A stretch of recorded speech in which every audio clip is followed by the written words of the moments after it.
It was the spring of 2007, Maple Hollow, a small Midwestern town where everyone still waved at each other at stoplights, and Friday nights revolved around football, bonfires, and the slow crawl toward graduation. For most of the seniors at Ridgeview High, prom night was supposed to be a goodbye party before the rest of their lives began.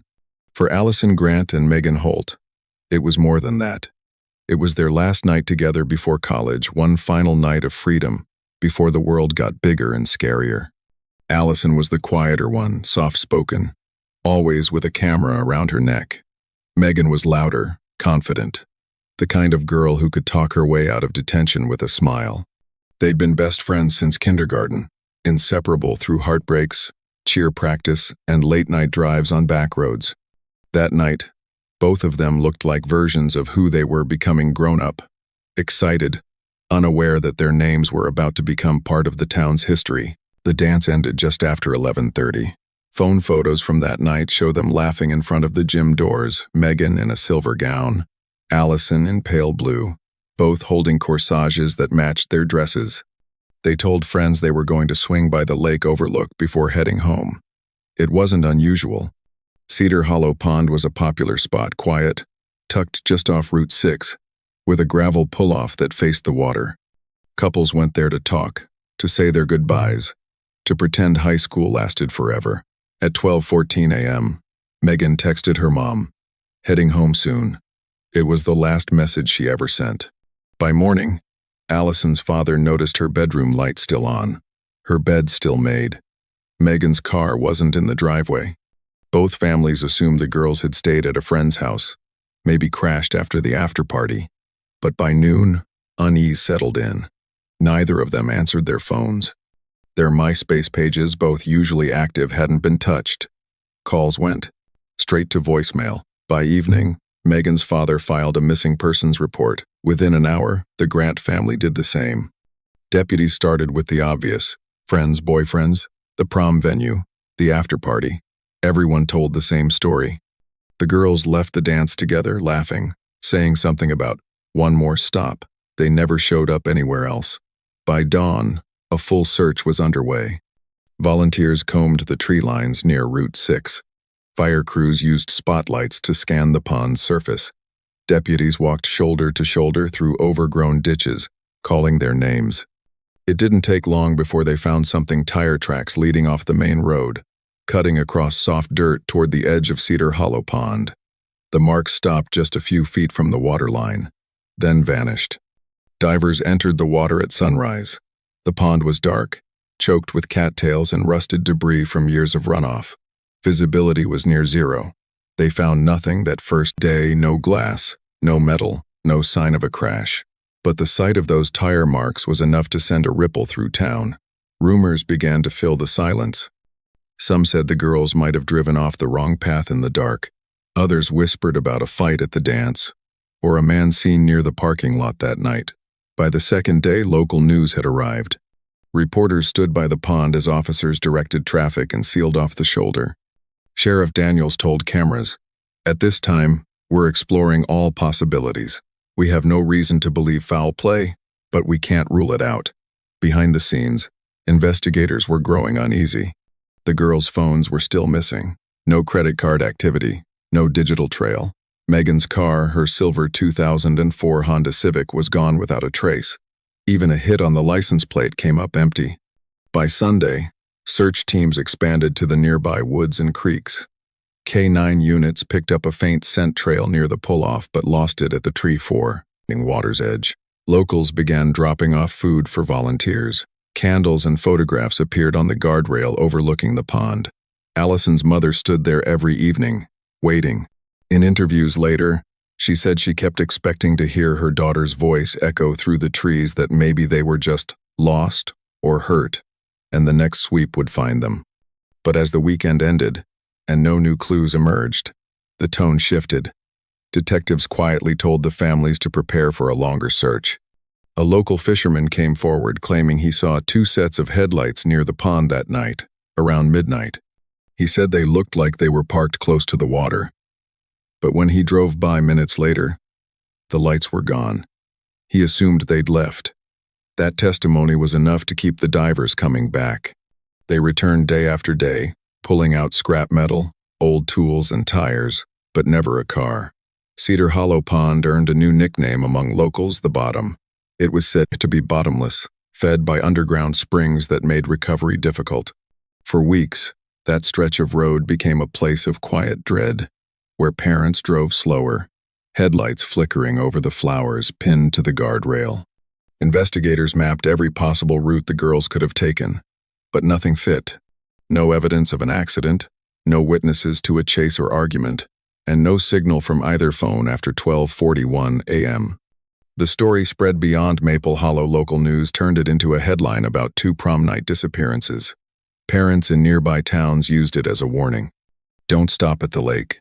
Don't drive alone after midnight. Within a month, the posters began to fade in the rain. The vigils grew smaller. Leads turned to dead ends. But for both families, time stopped that night. Allison's room remained untouched, clothes still folded, prom photos still on her mirror. Megan's father left her graduation cap on the kitchen table for weeks, as if she might walk in and grab it.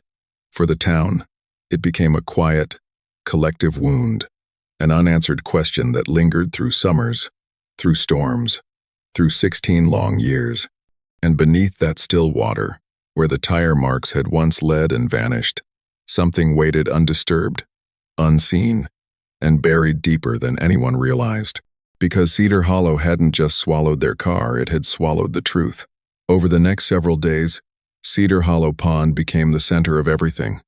Police tape lined the narrow road leading toward it, and news vans idled along the shoulders while volunteers combed the woods with flashlights and radios. It was no longer just a search, it was a siege of silence and mud. Detectives from the county arrived with ground-penetrating sonar, bringing with them a grim sense of urgency. Everyone hoped that somewhere within those woods, 2 scared girls might still be waiting to be found. The first search grid covered more than 200 acres of uneven forest and wetland. Dozens of volunteers, neighbors, classmates, even strangers from the next town walked side by side through thorny brush, calling the girls names. They found discarded cans, torn clothing from who knows when, even a child's shoe, but nothing that connected to Allison or Megan. Their footprints, last seen near a dirt pull-off by the pond, seemed to stop abruptly, as if the trail had been erased. When cadaver dogs were brought in, they barked and whined near the water's edge but never gave a confirmed alert. The pond itself was deceptively peaceful, stretching over 5 acres with a glassy surface that mirrored the trees around it. Beneath that calm was a labyrinth of tangled roots and thick silt that could hide anything. Divers went in on the 3rd day. The water was black, cold, and impossible to see through. They worked by feel, following ropes and grid markers, but the bottom offered little, except rusted debris, an old shopping cart, scrap metal, a set of bald tires. No car, no clothing, no sign of life. Each time they surfaced, reporters shouted questions, but no one had answers. The lead detective, Michael Reeves, told them the same thing every night. We're not giving up, but hope has a way of shrinking with every failed dive. As the search expanded, so did the stories. Small towns run on speculation, and Maple Hollow was no exception. Some whispered that Megan's ex-boyfriend had followed them after the dance, jealous and angry. Others said Allison had been fighting with her parents that week and maybe they'd both run away. An anonymous tip claimed a teacher had been seen giving them a ride earlier that night, a rumor that spread fast enough to ruin a man's career before being proven false.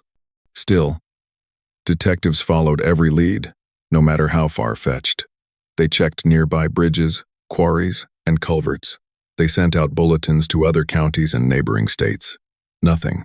No sightings, no credible tips, not even a fragment of the car's paint. It was as if the world had folded in around those 2 girls and erased them. By the 3rd week, the search changed tone. No longer a rescue mission, it became a recovery operation.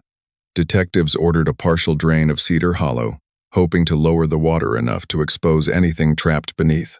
But heavy spring rains filled it faster than pumps could handle. The muddy bank collapsed twice during excavation attempts, forcing them to stop. That's when the vigils began. Every night around sunset, The families gathered near the guardrail overlooking the pond.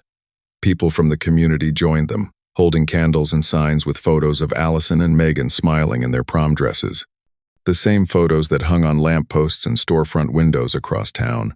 A small radio station played their favorite songs between updates on the search. The sheriff gave regular press conferences, his tone growing heavier each time. One evening, after a particularly long day with no progress, a deputy spoke off record to a local reporter. He said, quietly, "It's like the earth swallowed them whole." That line made the front page the next morning, and it stuck. Soon the pond wasn't just a place, it became a symbol. A wound in the middle of Maple Hollow that wouldn't close. Parents stopped letting their kids hang out there. Fishermen avoided it altogether. Locals began calling it cursed. By late summer, the case had all but frozen. Every theory had been tested, every possible route mapped, every neighboring county alerted. Without a body, a vehicle, or evidence of a struggle, there was nothing to hold on to. Detective Reeves reviewed the files nightly, convinced they were missing something. The final page of his case log from that year has one note scribbled in the margin. No direction, no closure. They didn't just vanish, something's hiding them. Over the next few months, tips trickled in from nearby towns. A diner waitress in Missouri swore she saw two girls who matched their photos. A trucker in Illinois claimed he picked up a hitchhiker who said her name was Megan. Each tip was followed, and each one fell apart. The leads bled out until there were none left. The town tried to move on. The posters came down, replaced by new ones for missing pets and local events. The candles by the pond burned out. The families, though, never stopped showing up.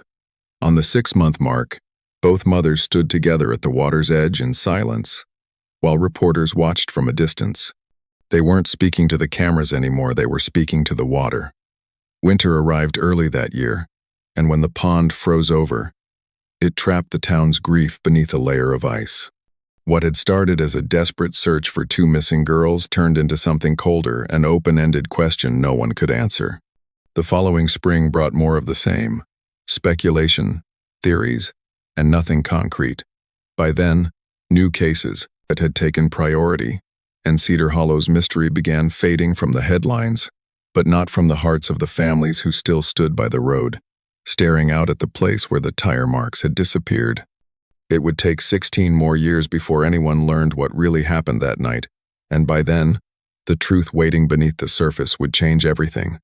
16 years is a long time to live with questions that never get answered.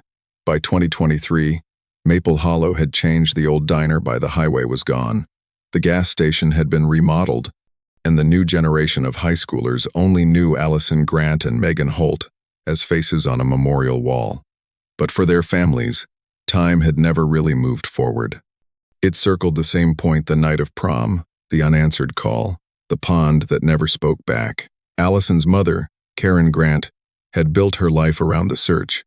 What began as flyers and vigils turned into a Facebook page called Find Allison and Megan. It started small photos, updates, yearly posts asking for leads. Over the years, it became something more like a memorial, a gathering place for strangers who followed the case long after the town had stopped talking about it. Karen posted every anniversary without fail. Every May, the same message appeared on her feed. 16 years tonight. If you know anything, please come forward. Megan's father, Tom Holt, took a quieter approach. He worked the same job at the hardware store, kept his daughter's room untouched, and left the porch light on every night since she disappeared. The bulb had been changed more than 60 times, but he never missed a night. Neighbors said you could see the glow from down the street, steady and constant, like a beacon for someone still lost. For both families, life became a rhythm of false starts. There were calls from supposed witnesses, psychic claims, and anonymous letters that led nowhere. Once, in 2015, a set of bones was discovered in a nearby field. For 3 days, both families braced for confirmation, but the remains turned out to belong to an animal. Another time, a car was found in a quarry 2 counties away. Hope surged again, only to collapse when investigators confirmed it wasn't a match. Every failed lead carved a deeper silence into their lives. but neither family ever fully gave up. Local news kept the story alive, if only barely. Each May, a small segment would air old footage of the girls at prom, the same photos shown every year. The anchor's voice would say their names softly, as though speaking them too loudly might wake something that had long been sleeping. By then, the search for answers had moved online. True crime communities had started to dissect the case, posting timelines, photos, and theories on Reddit and YouTube. Some accused the police of incompetence. Others insisted the girls had run away. But one post, in particular, caught attention.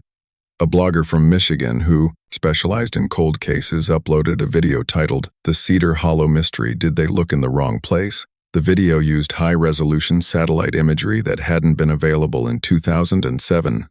When comparing the terrain, the blogger pointed out something striking: a faint track on the southern side of the pond, half hidden under trees. He theorized that if the girls had approached from that angle, perhaps by mistake, the car could have entered the water from a section never thoroughly searched. It wasn't just speculation, it was a possibility no one had considered.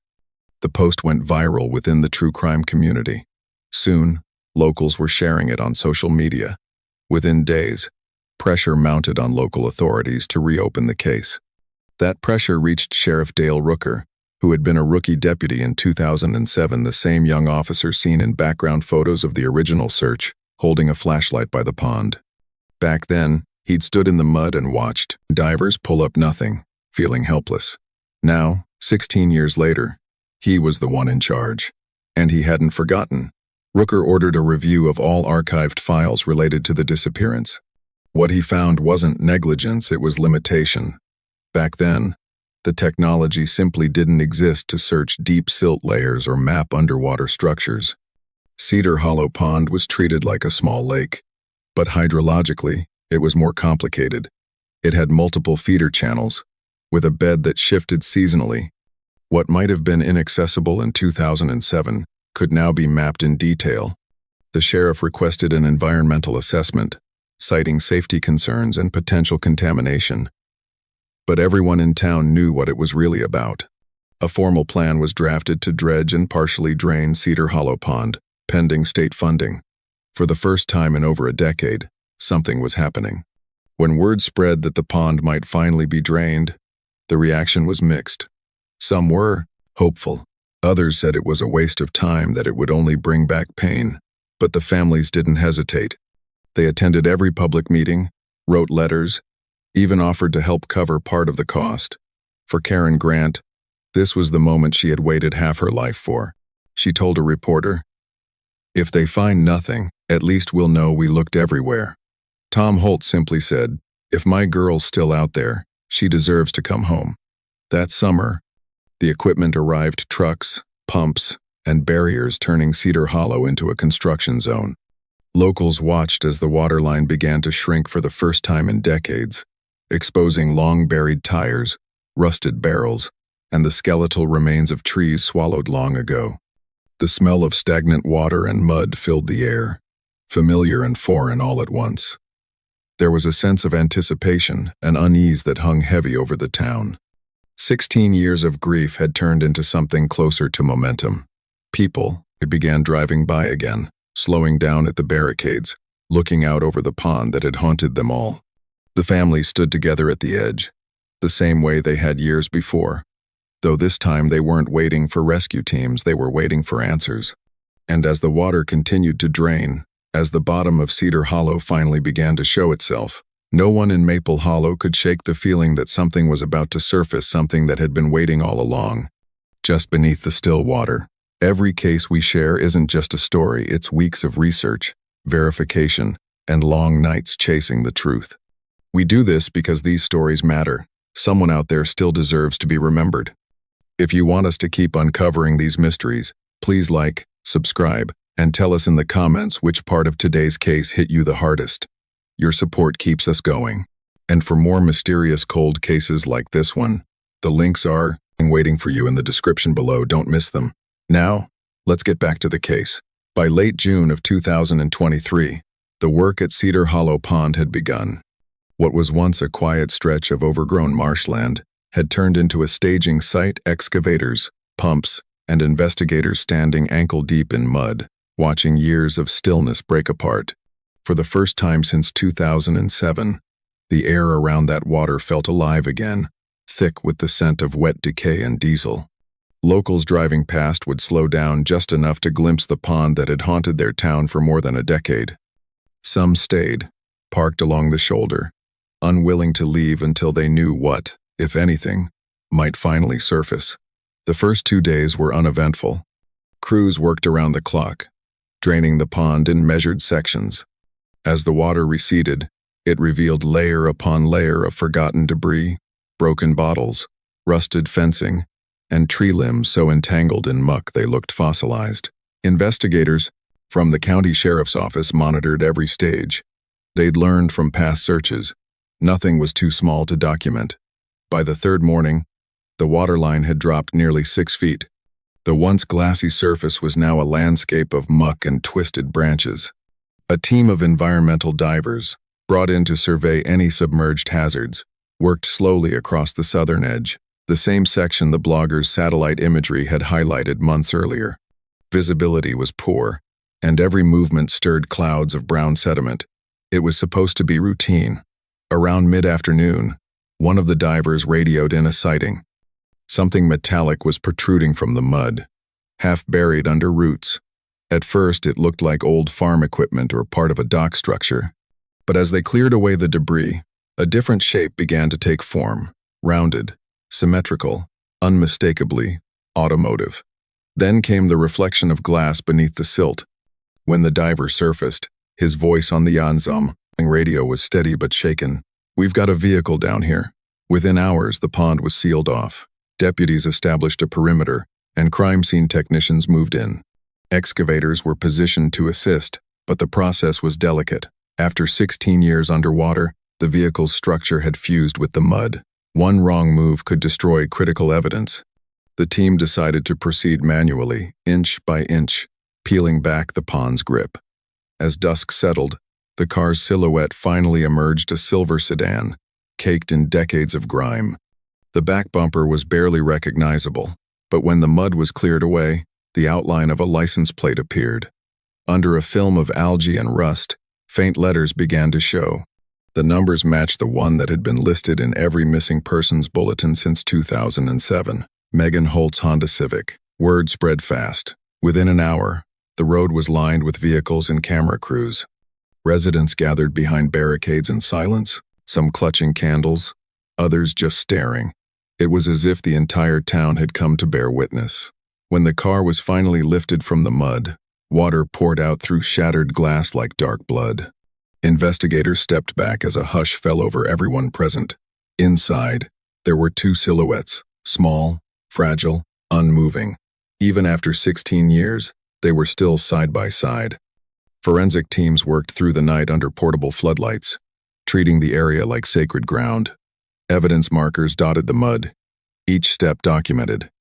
The interior of the car was preserved exactly as it was found. The remains, though fragile, were handled with extraordinary care. One was still wearing what looked like fragments of a formal dress, its fabric dull but intact beneath the grime. A glint of sequins caught in the light, a cruel reminder of the night everything stopped. Investigators took samples for immediate testing, though everyone already knew. It was them, the girls who'd vanished after prom. The ones the town never stopped talking about. The sheriff released a short statement to the press just after midnight. He confirmed that a vehicle had been recovered matching the description of the one driven by Megan Holt the night she disappeared, and that 2 human remains had been found inside. He refused to speculate on cause or circumstance, but his voice faltered when he said, "We believe this discovery will bring long-awaited answers." By morning, the headlines had reached beyond the state. News outlets called it the pond that swallowed a generation. Reporters revisited old footage, showing the same families, the same photographs, the same unanswered grief that had lingered all these years. For the families, it was both a beginning and an ending. When investigators confirmed through license verification that the vehicle was indeed Megan's, both families were contacted immediately. Sheriff Rooker made the calls himself. He later said it was the hardest thing he'd ever done because for the first time, He wasn't delivering hope. He was delivering certainty. Within 48 hours, DNA results came back from the state lab. The remains were positively identified as Allison Grant and Megan Holt. 16 years of speculation ended with a single sentence. They had been there the entire time. The confirmation hit Maple Hollow like a wave. People brought flowers to the barricades. The once feared pond had turned into a place of quiet mourning. The local church bell rang twice that evening, one chime for each girl. Detectives re-entered the area to collect the last of the evidence. The car was transported to a secured facility for forensic analysis, but the pond itself remained sealed for several weeks. Crews drained the remaining water completely, exposing the floor of the basin for the first time in recorded memory. The sheer depth of the mud shocked even veteran divers. It became clear that the car could have easily sunk, out of sight within hours back in 2007, making it virtually invisible to sonar at the time. As the investigation moved forward, people began to process what had happened. For some, it brought peace. For others, it reopened wounds they thought had healed. At the next town meeting, one resident said quietly, "We prayed for them to come home.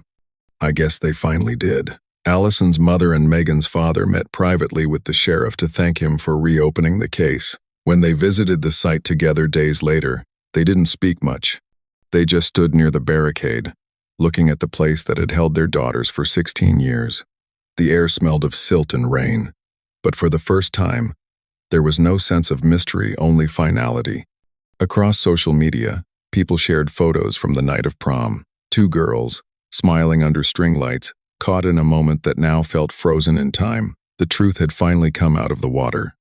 But the questions were far from over, because as forensic teams began to analyze the car, inconsistencies started to appear, details that didn't quite fit the picture of an ordinary accident. And before long, investigators would realize that while the pond had given up its secret, it hadn't yet told the full story. For a moment, it seemed like the town could finally breathe again. After 16 long years, the girls were home. The discovery at Cedar Hollow Pond was supposed to be the ending everyone had been waiting for. But when the initial relief faded and the investigation turned toward explanation, the answers that surfaced only deepened the unease. Because the more detectives examined the car, the less the scene made sense. The first thing that stood out was the gear shift. When investigators opened the driver's door, the transmission was still in neutral, not drive, not park, just sitting there as though someone had taken their foot off the pedal and let it roll. The keys were still in the ignition, returned to the accessory position. The headlights were off. No indication the car had been running when it entered the water. The position of the vehicle was also strange. Accident reconstruction specialists determined that the car hadn't plunged straight in, it had drifted backward, entering the pond at a shallow angle, like it had slowly coasted down the slope before disappearing beneath the surface. That detail alone complicated every theory. If the girls had simply lost control, the car should have left skid marks, torn brush, some sign of panic. There was nothing. Inside, both seatbelts were unfastened. The driver's seat was pushed slightly back, suggesting someone taller may have been behind the wheel, though that could have shifted during submersion. Neither door showed evidence of forced entry. No damage to the locks. No shattered glass beyond what the water pressure caused. It was as if the car had entered the water fully intact, silently, with both girls inside. When the state forensics lab completed their toxicology tests, another surprise arrived. Neither Allison nor Megan had alcohol or drugs in their systems. The results ruled out impairment entirely. For the investigators, it raised a simple but unsettling question. If they weren't intoxicated, how did two bright, cautious girls drive into a pond less than 4 miles from home? Detective Rooker held a press briefing, his voice measured and cautious. He told reporters that early findings suggested an accidental submersion consistent with mechanical failure or driver error. But privately, even he wasn't sure. The leading theory emerged quickly. Detectives speculated that the girls might have parked near the edge of the overlook to talk, maybe to take photos, and that the handbrake failed. If the ground was wet or sloped, the car could have rolled backward slowly and entered the water before either realized what was happening. It was a tragic, almost mundane possibility, one that fit known evidence. But not everyone believed it. A retired investigator who had worked the original 2007 search spoke anonymously to a local paper. He said that something about the car's position looked deliberate, not accidental. He described the tire alignment and the precise angle of entry as too clean, too straight, to have happened without intent. If you've ever seen a car slide into a body of water by accident, he said, you know it leaves chaos behind. This didn't. That off-record comment reignited everything the town had just started to bury. Rumors spread quickly, arguments, fights, hidden relationships. One theory suggested the girls had been followed that night. Another claimed they'd picked someone up after the dance. The internet, already obsessed with the case, picked apart every frame of the recovered photographs, every line of the police report. Online sleuths compared the car's final position to satellite maps and claimed there was no feasible way it could have rolled from where they supposedly parked. For weeks, Cedar Hollow became the center of speculation again. Locals argued at diners, podcasts debated motives, and conspiracy forums flooded with new posts titled The Cedar Hollow Cover-Up. In response, Sheriff Rooker ordered a complete mechanical re-examination of the Honda Civic. The car was transported to the state forensics facility, where technicians dismantled the brake assembly piece by piece. What they found didn't support sabotage. The brake lines, though corroded, showed consistent rust patterns that matched long-term submersion, no evidence of deliberate tampering. The handbrake cable, when cut open, displayed the same oxidation timeline as the rest of the undercarriage. It had failed at some point, yes, but there was no proof it had been cut or interfered with. Still, the questions wouldn't die. If it was an accident, why had the headlights been turned off? Why was the gear in neutral? And why hadn't anyone heard or seen a thing that night, even though the road wasn't completely deserted? Old memories resurfaced. Some residents recalled seeing two cars parked near the overlook around midnight that night, though none could describe the second vehicle clearly. Others said they heard what sounded like a splash, but assumed it was a deer entering the water. And one witness, an older fisherman, came forward again to repeat what he'd said 16 years earlier. He'd seen headlights near the pond, then nothing, just darkness. Every new piece of information only made the story murkier. The official narrative leaned toward a tragic mechanical failure, but the public couldn't let go of the idea that something more sinister might have happened. Megan's father didn't believe in conspiracy theories, but even he struggled with the explanations. In one interview, he said quietly, "If they parked too close and the car rolled, I can live with that. But something about it doesn't feel right." They were smart girls, careful girls. Allison's mother agreed. She couldn't understand why neither had tried to escape. The passenger window was cracked, but not shattered. Experts explained that underwater pressure could have trapped them quickly, but it didn't ease the pain. By late summer, the case file was thicker than it had ever been, yet none of it offered a definitive answer. Investigators released their findings to the public. No evidence of foul play, no signs of forced entry, probable accidental submersion. It was the most logical conclusion, but not a satisfying one. Because logic didn't explain the unease people felt when they looked at the photos of the recovered car, half buried, half preserved, headlights dark, gear shift in neutral. It didn't explain why two girls vanished within minutes of leaving a brightly lit dance, or why no one heard them scream. In a town that had waited 16 years for closure, the silence that followed was heavier than ever, and yet, just when everyone thought the mystery had reached its end, a final piece of evidence, something small, overlooked inside the car, would emerge. And it would change how everyone remembered that night at Cedar Hollow Pond. By early autumn, the investigation had run its course. After months of forensic testing, reconstruction, and review, Sheriff Dale Rooker stood before a line of microphones on the courthouse steps and delivered the words that would close the file for good. The official ruling, he said, was accidental drowning. There was no evidence of foul play, no indication of tampering, and no physical proof that anyone but the two girls had been in the vehicle that night. His tone was steady, but the air around him was heavy, like even he didn't quite believe that accidental was enough to explain 16 years of loss. Behind the official statement, there was still unease. Investigators had worked tirelessly to find anything that could clarify the final minutes before the car entered the pond. The reconstruction suggested the Honda had been idling near the overlook, likely facing away from the water, before rolling backward at a gradual pace. Based on the shallow slope, the car could have slipped under silently in less than 30 seconds. That timeline matched the final phone ping from Megan's device 12:41 a.m. and nothing after. It was the same minute every trace of them had vanished. It should have been the end. But a few days after the press conference, as evidence was being cataloged for long-term storage, a technician made a discovery that changed everything. Inside a sealed evidence bag marked glove compartment contents, there was a small yellow disposable camera, the kind teenagers carried before phones could do everything. It was covered in grime, the film canister swollen from water damage. Most assumed it was beyond saving, but protocol required every item to be logged and examined. The film was sent to a specialist lab that handled submerged recovery. Weeks passed before anyone heard back. Then one afternoon, a call came in. Several frames had survived. Most were blank, washed in streaks of gray and brown, but one image was clear enough to recognize. It showed the interior of the car. Allison was in the passenger seat, smiling at the camera. Megan was behind the wheel, her face turned slightly toward her best friend. Through the windshield, faint light reflected off the surface of water, dark, rippling, and close enough to suggest they'd parked right at the edge.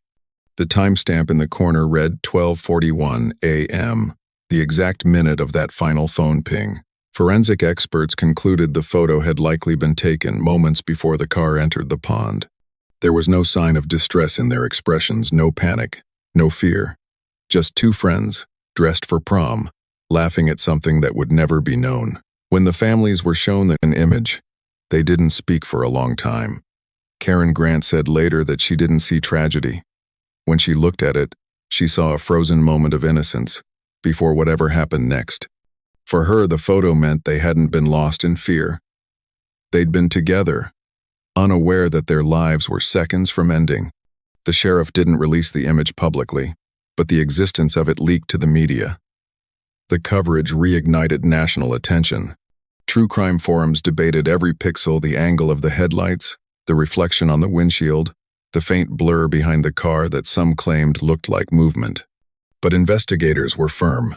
There was nothing in the frame beyond what it appeared to be. No shadowed figure, no proof of another presence. Just two girls caught in time. Within weeks, the town held a small memorial beside Cedar Hollow. A plaque bearing their prom photo was mounted on a granite stone, overlooking what was now a field of reeds and shallow water. The pond, once drained, had begun to fill again from underground springs, but it would never return to its original depth. Nature was reclaiming it slowly. On the morning of the dedication, people from all over Maple Hollow gathered quietly, candles in hand. 16 years of grief and rumor had finally condensed into something tangible. Allison's mother placed flowers near the memorial, whispering that her daughter could finally rest. Megan's father, who had kept that porch light burning all those years, finally turned it off that night. For the town, closure didn't come from the sheriff's ruling or from newspaper headlines. It came from the realization that some mysteries aren't built on evil or conspiracy. Sometimes, they're just made of small, irreversible mistakes. Two friends on the edge of adulthood, sitting too close to the water, unaware of the slope beneath them. A missed click of the parking brake. A silent slide backward. 30 seconds of motion that changed, and everything. Theories still lingered, of course. They always would. But for those who stood by the memorial, watching the evening light settle over the pond, the truth felt simple, and it was enough. Today, Cedar Hollow looks ordinary again. Grass has grown over the banks, cattails rising where the water once stretched deep. On quiet nights, locals say you can hear frogs and crickets instead of the hum of search boats. The road nearby has been repaved, and most who drive past have no idea of the story buried beneath it. But those who remember the families, the officers, the divers who went down into that darkness know what lies under the surface. They know about the 16 years of silence, and about the photograph that held the last smiles of two girls who never made it home. And in the final frame of the story, that photograph remains, the edges warped by time. The colors faded, but the expressions unchanged. Two best friends, framed in the glow of a dashboard, looking at each another, frozen forever in a moment that was supposed to be just another night, a moment that, for an entire town, became the line between before and after.